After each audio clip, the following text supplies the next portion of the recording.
Agora, mudando de assunto, vamos à notícia mais triste e mais dramática deste fim de semana. O atentado contra Ana Hickman. Um dia depois de escapar dos tiros de um fã obcecado, ela falou ao Domingo Espetacular. Antes, nossos repórteres mostram quem é o homem que invadiu o hotel onde Ana estava. Uma gravação do momento em que ele ameaça a apresentadora e o desfecho trágico. O atirador morreu e a cunhada de Ana Hickman saiu gravemente ferida. Uma estrela da televisão. Um fã enlouquecido.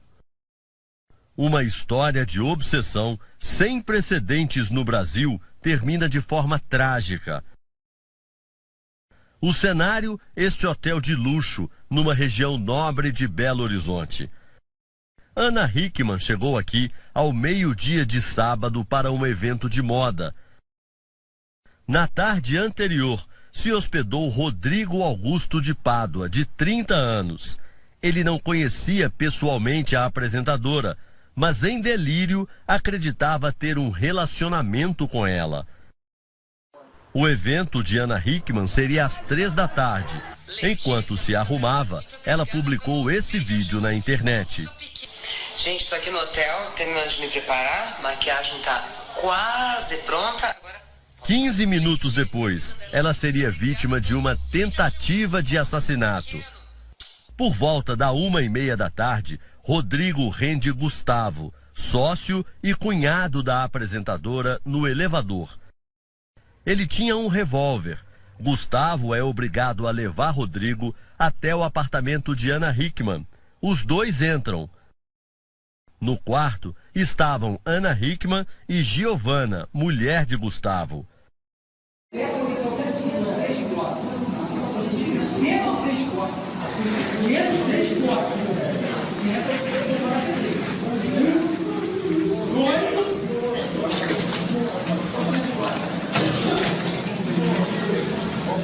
O áudio foi feito pelo celular de um cabeleireiro de Ana. Ele estava fora do quarto e começou a gravar antes de chamar a segurança. De cara, uma contradição. Rodrigo diz que não vai matar ninguém, mas pede que Ana, o cunhado e a mulher dele fiquem em uma posição típica de execução. Eu não vou tirar você, eu quero que você sente, eu não vou tirar você, você não fez nada. Ela fez, mas eu não vou matar ninguém, eu não vou fazer, eu quero que você sente, você gosta de isso, você sente de força, senta, eu não vou matar. Eu quero conversar, eu não quero olhar pra cara dele. Nossa, você não é os três. Os três, eu não vou te matar. Eu sou louco, eu tenho alguma coisa que eu não sei. O comportamento obsessivo de Rodrigo em relação a Ana Hickman fica claro em alguns trechos. Eu sou um ser humano, cretino. Eu sou um ser humano, eu tenho coração, eu te falei. Eu jamais tive esse coração. Não tem palhaçada desse tipo, não. Você sabe, eu te magoei, você tem um tom. Aqui, Rodrigo demonstra, sem sombra de dúvida, que não conhece Ana e sabe pouco sobre a vida particular dela. Deus é tão bom comigo, numa cidade de 3 milhões de habitantes. Ele me mostrou aonde você estaria, me mostrou onde você estaria, que horas você chegaria, aonde de showroom que você iria, de tão bom que é comigo, e eu não sou assassino. Tem noção de mentira, tem todo o amor do dia. No caso dele... Este psiquiatra explica como a fixação doentia por um ídolo cria um mundo em que o fã não consegue mais separar ilusão de realidade. Foi num momento de tensão, mas algumas falas dele indicam que ele estava psicótico ou que ele tinha distorção das suas ideias, tendo um delírio. Principalmente quando ele fala que Deus é que deu o caminho para ele chegar até a Ana, e quando ele se refere a Ana como alguém que tem um dom, sugerindo que ela controlava toda a situação que ele estava vivendo de dor a ponto de fazer mal. A gravação é interrompida e não registra o triste desfecho. Rodrigo atira e acerta Giovana. Gustavo, o cunhado da apresentadora, reage. Começa a lutar com o agressor. Na briga, ele tira o revólver e atira. Rodrigo morre no local com 2 tiros na nuca e 1 no braço. A Polícia Militar foi acionada por volta das 14 horas. Em 10 minutos chegou ao hotel. No hotel, identificou que um cidadão teria avisado da morte de um indivíduo entregue a arma na recepção. A Polícia Militar de imediato subiu, tomou os procedimentos de praxe e de isolamento do local e começou a averiguar as informações. A Polícia Civil de Minas trata o caso como legítima defesa, situação em que a vítima é obrigada a reagir para não morrer. Gustavo descreve que, assim, solta, não tem jeito, você já perdeu, essa situação não dá mais, solta a arma. Ele pediu várias vezes, ele descreve que pediu várias vezes, solta a arma. E o agressor, com a arma na mão, dedo no gatilho. O irmão do agressor chegou ao hotel junto com a perícia. A cena registra o momento em que ele descobre o que tinha acontecido. Seu irmão tinha algum quadro psicológico? Não, ele tinha, ele já vive dentro de casa há muito tempo, mas ele era uma pessoa muito boa. Sempre acompanhou a Ana? Nunca. Nós descobrimos que ele era fã dela agora há pouco tempo. Mas ele tomava remédios? Não, ele só ficava dentro de casa, ele era um menino muito reservado. 30 anos. E a profissão? Ele não estava trabalhando. Ele já tinha problemas, transtornos psicológicos? Meu irmão sempre foi uma pessoa muito normal. Ele nunca... Você imaginava que poderia fazer Nunca, jamais, meu irmão, não. Como é que você ficou sabendo da notícia? Nós descobrimos pelo Instagram as mensagens que ele estava mandando para ela. A imagem de Rodrigo como uma pessoa tranquila contrasta com a gravação. Por um lado, ele quer ser agressivo e, por outro lado, ele tem uma grande paixão por ela. Isso é típico desse momento da doença. A conversa foi gravada pelo cabeleireiro Júlio Figueiredo, que mora em Belo Horizonte, mas tinha sido contratado para trabalhar com a Ana Hickman naquela tarde. Você ficou atrás da porta? Fiquei atrás da porta, né? Ouvindo tudo que estava acontecendo e tive a ideia de gravar, né? Até a hora que eu vi que eles alteraram demais, que já estava ficando meio que, sei lá, ele pediu eles para ficarem de costas, aí eu achei que fosse, né, acontecer alguma coisa pior e saí e fui chamar a segurança do hotel. Para o cabeleireiro, o homem que atacou a apresentadora já chegou ao hotel com uma missão definida. Seria matar os 3 e suicidar. Quando ele pediu eles para ficarem de costas, e outra, ele não ia, né, sair dali de forma alguma. Foi do cabeleireiro também a missão de socorrer Giovana. Vinha correndo junto com a Ana, mas ela falou que estava sentindo muita dor na perna, né? Conseguiu correr, caiu. Aí eu puxei ela, né? Acho na hora de ter falta força. Vim puxando ela e até entrei no elevador de serviço. De táxi, o cabeleireiro trouxe Giovana aqui para este hospital particular. Ela chegou em estado grave, foi operada e segue sem previsão de alta. Giovana levou um tiro que entrou pelo abdômen, desceu e foi parar na perna. Ela deve passar por outra cirurgia para a retirada da bala, que continua alojada no fêmur. Ainda em estado de choque, Gustavo não quis gravar a entrevista. Segura, né, o tambor? Ferido na mão e no cotovelo, ele conversou conosco no hotel. Disse que Ana Hickman desmaiou quando o agressor anunciou que ia matar os 3 e que reagiu ao ouvir o primeiro tiro. Eu mordi aqui. A apresentadora estava no apartamento 912, Rodrigo no 1305. A polícia agora quer saber como ele descobriu o andar onde Ana Hickman estava hospedada e investiga a suspeita de que algum funcionário do hotel tenha passado a informação.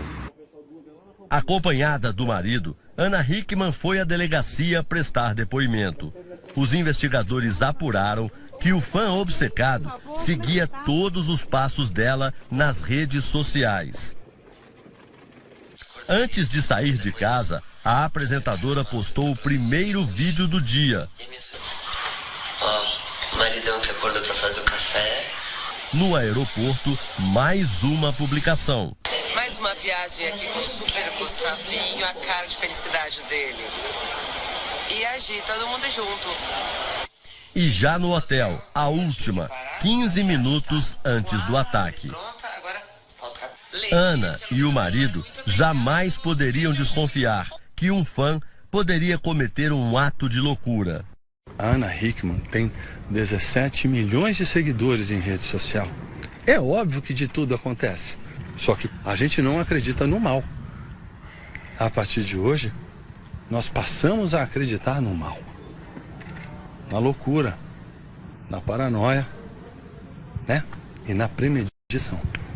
A investigação do caso deve ser rápida. A polícia não viu contradição nos 4 depoimentos prestados até agora. Ana Hickman, Gustavo, o cabeleireiro Júlio e o primeiro policial a chegar ao hotel contam a mesma versão. O delegado responsável pelo caso não tem dúvidas de que foi uma ação premeditada, a começar pelo fato de o agressor ter um irmão que mora em Belo Horizonte e ainda assim preferir se hospedar num hotel. Em nota, o hotel lamentou o ocorrido e informou que cumpre todos os requisitos de segurança. Agora você vai ver o depoimento emocionado da Ana. Ela também recebeu a nossa equipe hoje à tarde em São Paulo. Ana Hickman era o alvo do atirador. Você vai ver que ela escapou por pouco e ainda está muito abalada com tudo o que aconteceu. Depois do ocorrido, depois da passagem pela polícia, a Ana voltou aqui para São Paulo. Na verdade, o Alexandre, o marido dela, foi até Belo Horizonte buscá-la e eles vieram de avião de madrugada, chegando a São Paulo. Quando eu recebi essa missão de te entrevistar, e me pareceu tudo muito surreal. E hoje cedo, ao acordar, falei, não, será que isso ocorreu mesmo? Ou é um pesadelo que eu tive de que algo aconteceu com a Ana? Foi a mesma sensação que eu estou sentindo desde a hora que tudo aconteceu até agora. É difícil de acreditar que aquela imagem, aquela cena, aquelas palavras, os tiros, que tudo aquilo aconteceu. Que minha cunhada está hospitalizada, ainda em estado bem delicado, mas se Deus quiser vai estar logo em casa, mas é difícil. Parece cena de filme.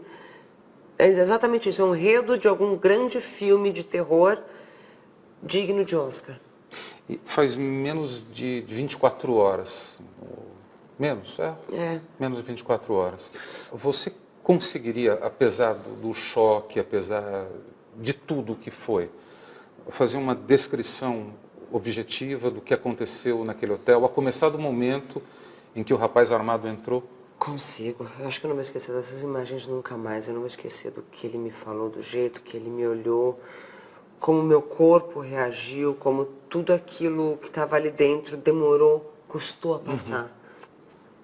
Estava super feliz com tudo, que estava indo para uma coisa muito boa, lançamento, trabalho. E o cabeleireiro, eu falei assim, eu sou boa de maquiagem, adoro fazer maquiagem, mas eu não sou boa de fazer cabelo. Então, contratamos uma pessoa lá, chama Júlio. Ele estava marcado para chegar 1h15, 1h30, e ele chegou por volta do 1h15. Tocou a recepção, o telefone da recepção, estávamos eu, Gustavo e Giovana no quarto. Gustavo, seu cunhado? Meu cunhado e meu sócio. Giovana, que é esposa do Gustavo e minha assessora de imprensa também, estava lá me auxiliando, estávamos somente os 3. Por uma graça de Deus, meu marido não foi, meu filho não foi. O resto da minha equipe, que normalmente está comigo em todos os lugares, não estava junto lá. O Gustavo desceu porque ele falou assim, o Júlio vai subir e eu vou entregar para a André, que é a nossa outra funcionária que estava acompanhando o trabalho todo, estava na recepção. Nós tínhamos que entregar um material que estava com a gente em 2 malas, 2 malas de mão, ele ia descer. Falou, então eu vou lá encontrar com a André e o Júlio sobe. Tá bom. Ele pegou as malas, saiu, eu fechei a porta, deu uma questão de uma fração de segundos, eu não sei exatamente o tempo, alguém bateu a porta de novo. Falei, é o Júlio. Subiu. Quando eu abri a porta, era o meu cunhado. E olhou para mim e falou, Ana, entra, tem um cara atrás de mim. E o rapaz entrou com a arma apontada na nuca dele. E assim que o Gustavo deu os 2 primeiros passos para dentro do quarto, ele voltou a arma para mim. e falou, eu vim me acertar com você, sua vagabunda. Nossa.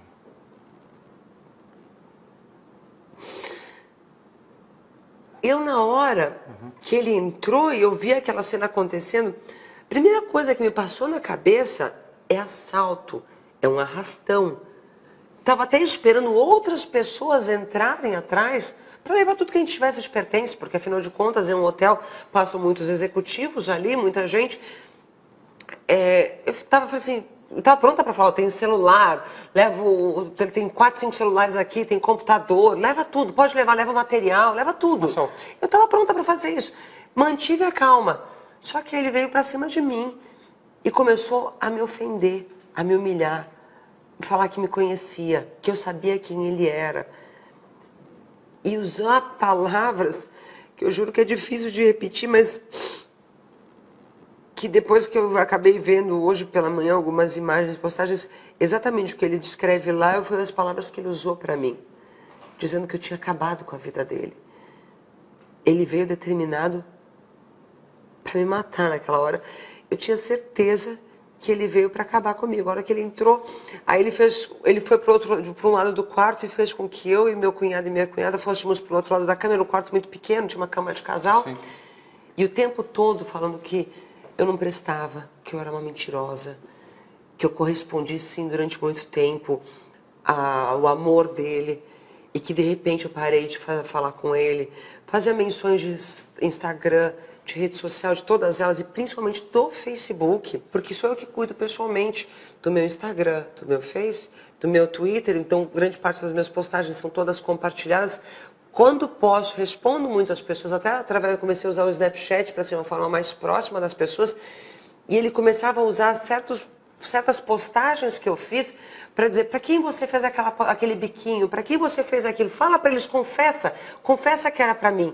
E aí junto disso, vinham outras coisas pornográficas que ele começava a usar para me humilhar e falar que eu queria fazer aquilo com ele, ter momentos mais íntimos com ele, mas depois eu acabei renegando tudo, enfim, muito distorcido.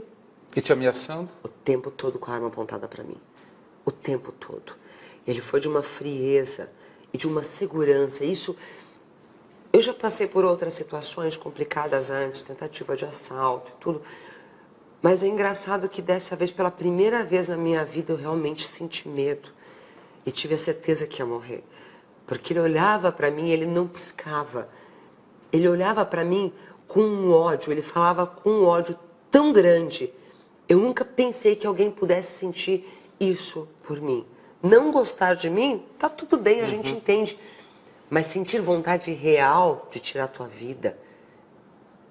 Ele deixou bem claro que pelo fato de eu não ser dele, eu não seria de mais ninguém. E quando você o viu naquele momento, você o reconheceu, de repente por uma foto? Não, eu não reconheci, tanto que na hora de do calor de tudo, a gente ainda tentando manter a calma, eu falava assim, moço, eu não sei o seu nome. Moço, se você está falando que eu te conheço, por favor, eu tô com problema de memória, me ajuda a lembrar de você. E ele falava o nome? Não, ele não falava o nome em momento algum, ele falou, você sabe. Eu vou usar as palavras que ele usou para você entender. Você sabe, sua piranha. Você sabe quem eu sou. Confessa para eles o que a gente teve. Confessa. O único jeito de você sair viva daqui é confessando. Confessa.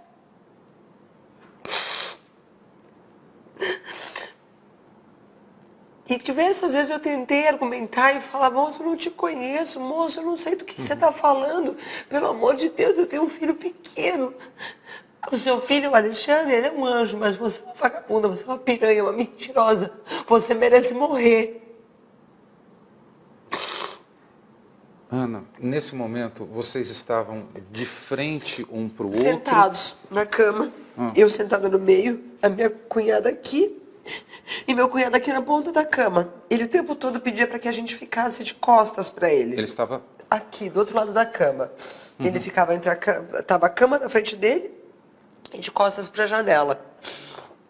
E ele sempre apontando a arma para mim, o tempo todo. E aí eu me virava para poder falar com ele, sim, e ele insistia que eu virasse de costas, mas eu não queria dar as costas para ele porque eu não sabia o que ele ia fazer. E o meu cunhado ao mesmo tempo também. A minha cunhada ao meu lado, rezando o tempo todo, pedindo para que nada acontecesse. Só que chegou uma certa altura que eu comecei a ficar muito nervosa, eu não conseguia ter mais argumento com ele. E meu cunhado continuava a conversar com ele. Não faça isso, moço. Tá vendo, o telefone tá tocando, todo mundo sabe que a gente tá aqui. A polícia vai chegar daqui a pouco, não faz isso com a sua vida. Uhum. E aí ele falava assim, realmente eu não tenho passagem pela polícia, eu nunca fiz nada, mas ela desgraçou a minha vida, ela acabou comigo. Uhum. Só que no que eu me virei a última vez para olhar para ele, ele apontou a arma para mim, exatamente na direção da minha cabeça. Nossa. E puxou o gatilho do 38. No que ele fez isso, eu perdi o controle do meu corpo totalmente e eu não sei se eu desmaiei, o que aconteceu, eu perdi a noção do meu corpo, mas eu escutava tudo que acontecia. E eu caí pra cima da cama. E eu acho que eu caí pra cima do colo da minha cunhada. Caí como se eu tivesse caída assim, desse jeito. E é nessa hora que ele vem e aponta pra minha cabeça. E dispara. E dispara por 2 vezes. Só que pelo jeito que o tiro passou do meu lado e pegou na minha cunhada, ela deve ter feito um movimento com o corpo pra me proteger. Eu não consigo imaginar de outro jeito, porque o Gustavo falou assim, Ana, ele apontou pra tua cabeça. Ele ia te matar a queima-roupa. Ele queria acabar com você. Não é que ele foi pra qualquer outra parte, ele foi pra sua cabeça. Eu estava apagada, mas eu escutava tudo, eu escutava os xingamentos dele, escutava tudo. E eu escutei, eu levantei com estrondo e com um quente no meu rosto. Tão forte. E o que eu levantei, eu vejo a minha cunhada levantada do meu lado e correr. E eu me viro para trás e vejo meu cunhado avançando em cima dele, segurando a arma. E só gritando, corre! Nossa, Ana. Você chegou a escutar quantos disparos? Os 2 primeiros tiros eu ouvi. Que ele disparou. Que pegaram minha cunhada. Pegaram nela porque eu acho que ela jogou o corpo dela em cima de mim, que eu estava caída. Foi ela que me protegeu. Quer parar um pouquinho, Ana? Ou vamos tentar? Vamos? Não. Ai, desculpa, é porque começa a voltar o filme na cabeça. E aí vem aquela situação e eu não sabia o que fazer. Quando eu vi minha cunhada correr, ele gritou, corre! A gente saiu porque a minha intenção era sair de lá e chamar ajuda. Aí quando a gente saiu no corredor, a Giovana estava na minha frente, a gente começou a se olhar para ver se tinha sangue. Eu não vi nada no meu corpo e eu olhei para minha cunhada, que ela estava com uma blusa escura e calça preta e tênis preto, eu também não vi nada. Só que eu acho que por ser mais rápida, eu acabei passando na frente com 2 vultos. E escutei uma voz falando, Ana, vem pra cá. Obrigada. Ana, vem pra cá. Era o Júlio e um funcionário do hotel. Esse funcionário do hotel me pegou pelo braço e falou, Ana, vem pra cá, você tem que sair daqui, você tem que sair daqui. E me puxou para a escada e eu falei, a Giovana. Quando eu olhei pra trás, não vi mais Giovana. E também não vi mais o Júlio. Ele me desceu pro 8º andar e abriu um quarto que estava fechado, que estava para ser arrumado, e me botou lá dentro. Falou, senhora, fica aqui que eu vou buscar ajuda. Aí eu não sei mais o que aconteceu.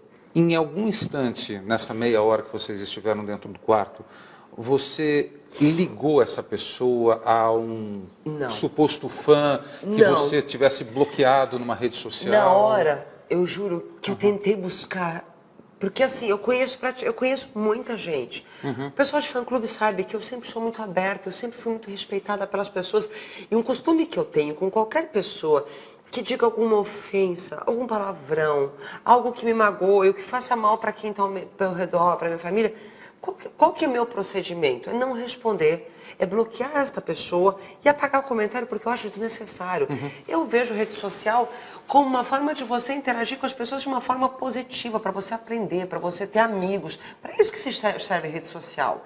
E eu posto coisas da minha vida, sim, porque é uma forma de mostrar alegria para as pessoas. O meu trabalho faz isso. Se eu for me esconder dos outros, então eu tenho que mudar de profissão. Eu nunca vi maldade nisso. Apesar de todo mundo sempre ter me dito, Ana, presta atenção, cuidado. Meu marido sempre, Ana, não sai sozinha, Ana, não faça isso, Ana, não faça aquilo. Você está se expondo demais. Eu falei, amor, Não é possível. Eu posso até ser assaltada lá fora, mas eu tenho certeza que ninguém vai chegar a ponto de tanta maldade. Eu não consegui nunca pensar que alguém fosse capaz de ser tão mal assim. Diante do que poderia ter acontecido e observando hoje o que aconteceu, né? Você foi salva ali por um... Eu fui salva pelo meu cunhado, pelas pessoas que estavam ao meu redor e porque tem alguém lá em cima que gosta muito da gente. Você chama de Papai do Céu, né? Papai do Céu realmente, mais uma vez, me protegeu, mas de uma forma que eu vou te falar. Se não fosse meu cunhado, se não fosse o Gustavo segurar ele, dá tempo da gente fugir. Meu marido não tinha ido me buscar do jeito que eu estava. Ele tinha ido buscar 3 sacos de ML para enterrar aqui.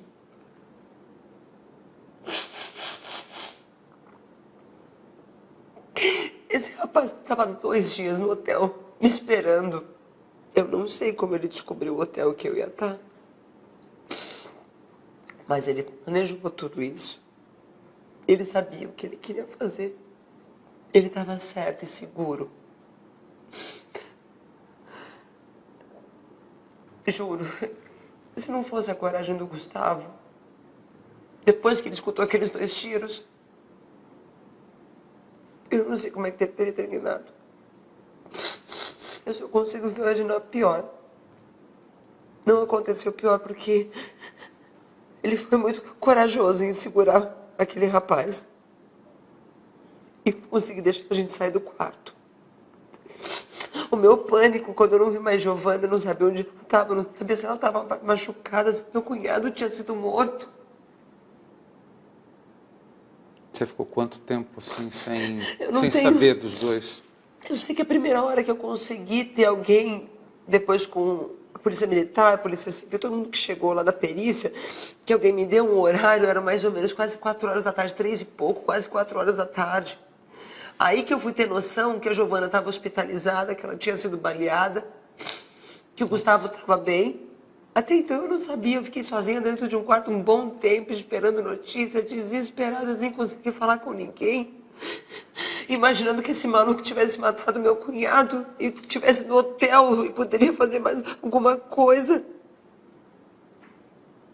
Nossa, essa ausência de eu não sei o que era pior, de estar na mira do revólver dele e estar esperando para ter a pior notícia da minha vida, que minha família tinha sido dilacerada ali. Ele ia acabar com a minha família toda, não só comigo. Ana, deixa eu voltar um ponto aqui, que a gente estava falando.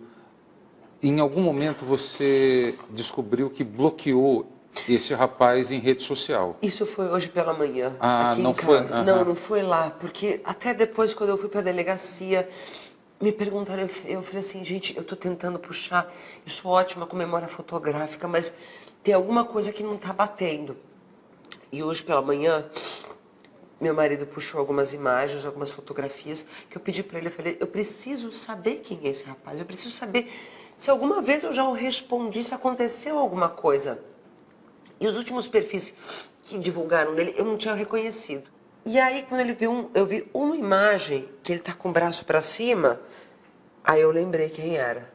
Que era o cara que eu tinha bloqueado alguns meses atrás, que eu mostrei para as minhas assessoras, que ele estava falando algumas coisas muito pesadas, pornografia. Eu falei assim, gente, eu tô com medo desse cara aqui, vamos bloquear? Mas foi só isso que eu fiz. E agora, né? Como voltar e quando voltar a velha e boa rotina? Eu não parei para pensar ainda na volta da rotina, mas eu parei para imaginar algumas situações. A primeira coisa que eu quero é ver minha família toda de volta aqui em casa. Ver minha cunhada bem, sã, inteira. Vão ficar cicatrizes, mas para contar que a gente realmente teve uma segunda chance. Que foi um filme que aconteceu na nossa vida que foi pelo amor de família que a gente conseguiu estar junto e aquilo aconteceu e a gente escapou junto. Depois, eu não vou deixar de fazer as minhas coisas. Eu não vou deixar de acreditar que as pessoas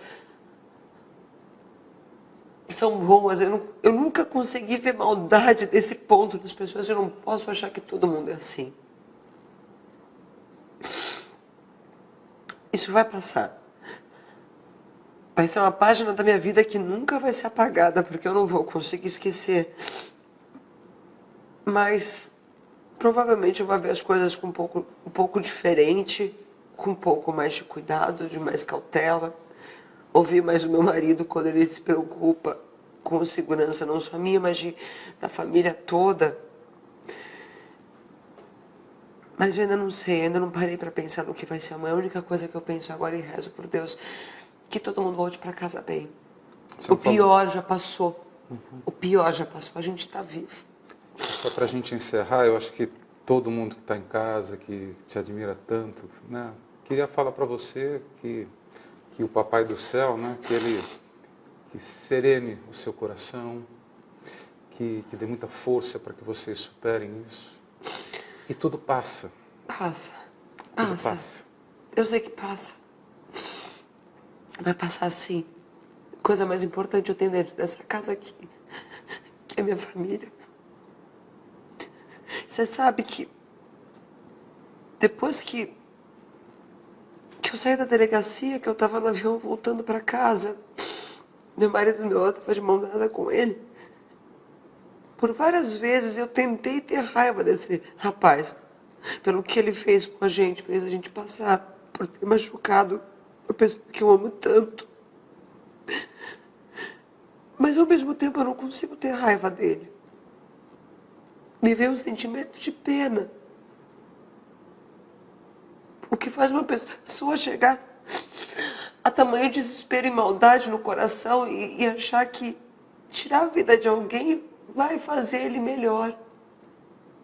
Porque eu não consigo, eu só posso entender que isso é loucura. E que aonde ele estiver agora, que ele busque consolo. Que busque serenidade. Eu espero que ninguém passe por isso.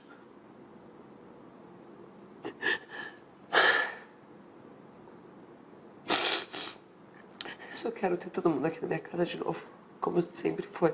Quero voltar para o meu programa. Aliás, eu quero agradecer todas as mensagens que eu recebi nessas últimas horas, desde ontem. Não só dos meus amigos e colegas, mas de muita gente. Muita gente. Obrigada. É um dos momentos mais difíceis que eu já passei na minha vida. Eu juro que eu nunca... A gente pode se preparar para a perda de um ente querido, para qualquer coisa, mas saber que tem alguém que queria tanto seu mal, queria tanto... estava pronto